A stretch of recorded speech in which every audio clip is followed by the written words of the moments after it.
Hey guys, I am doing what you might call homework. I call it check your understanding.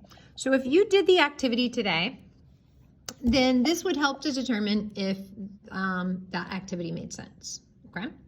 So first, one class we didn't get this far because we went to get our books, but if this makes sense, we drew graphs, right? We drew graphs. So what would be misleading about this graph? So the graph says southwest border apprehension.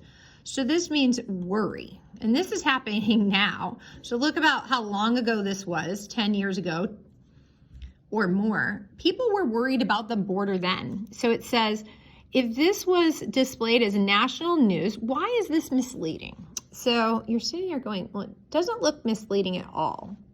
However, I want to show you something that might make it misleading. So I'm just here in class, right?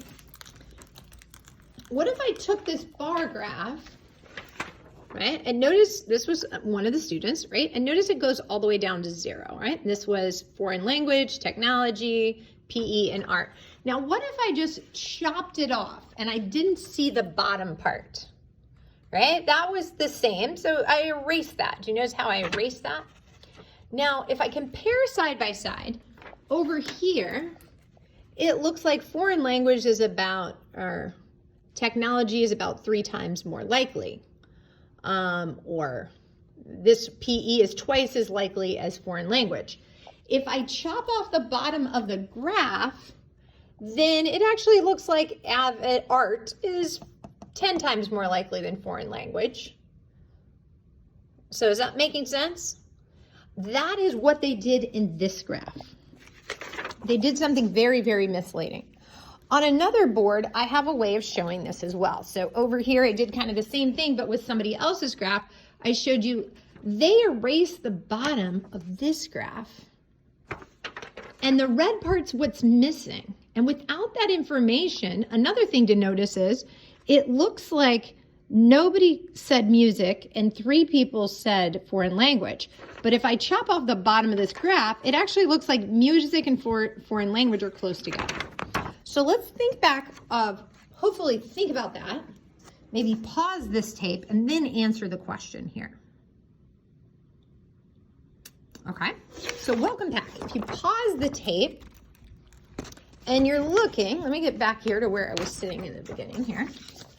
It says the following graph was displayed. What's misleading? Okay, so the first thing is, notice they chopped off the bottom of the graph.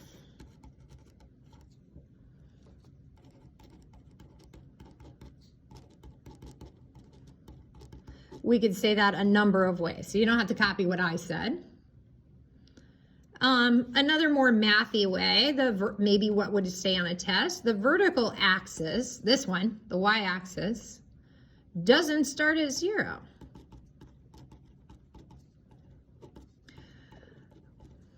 So I would like to redraw it based on if it did start at 0. So I'm going to have to go smaller because I don't have a lot of room.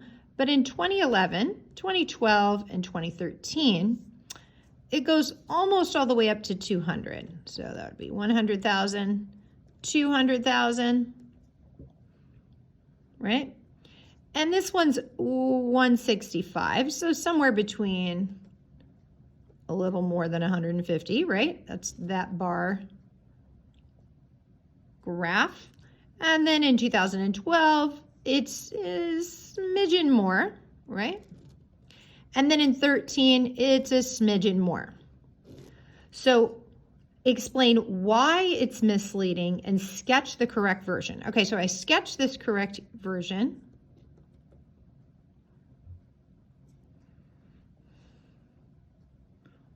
Okay, and so what would this make people think? I don't know. I'm thinking it makes you think lots more people are apprehensive. And I'm going to use the word worried instead of apprehensive because it's probably a word you might use more often. If I look at it the right way, it doesn't look like it's not growing as much as you'd think.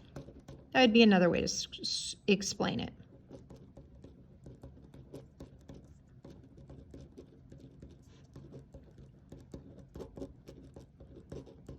Okay, now thinking about new data, this is very similar to the data we were given. You see the data we were given? It's just a two-way table.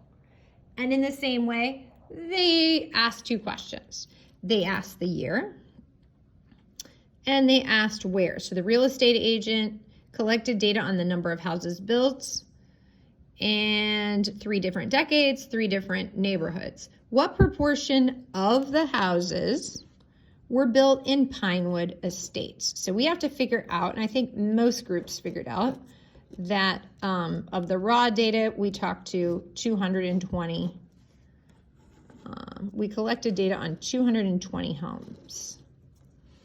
So of all the houses, you could think of the word all must be there. We get 220, right? And then what do they want to know? Well, what proportion of the houses were built in Pinewood Estates? So we notice we need this marginal 20, that's 60. And it said what proportion? So that would be my answer. That is the proportion. I'd also accept if you type this in a calculator. They're not asking for percent though, they're just asking for proportion. Okay, next question.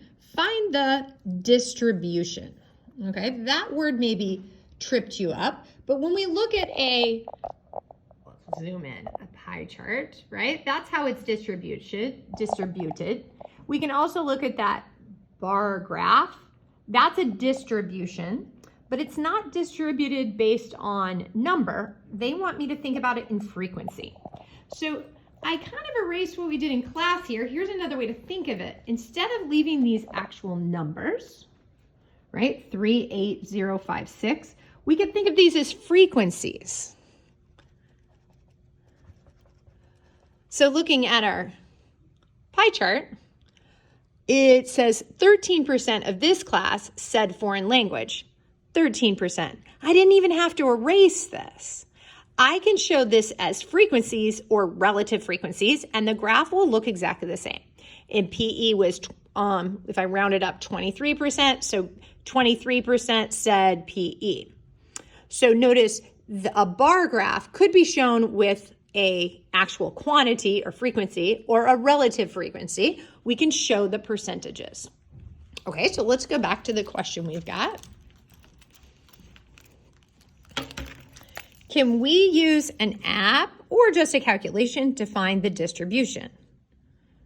Well, just like we had in each category, we're going to have each category. So in the 1960s, right, what was the percentage? And in the 1970s, and then in the 1980s.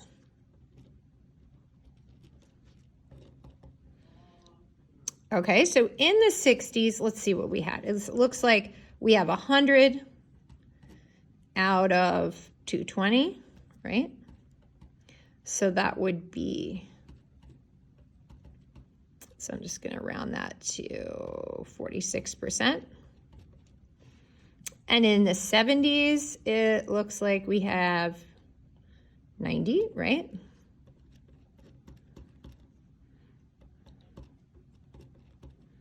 I'm going to round that to 41%. And then in the 80s, I've got, what do we got here? 30. So we have 30 added to 220. We'll round that to there. So you got 14%. Okay, last question. What percent were built in Oak Crest and the 60s?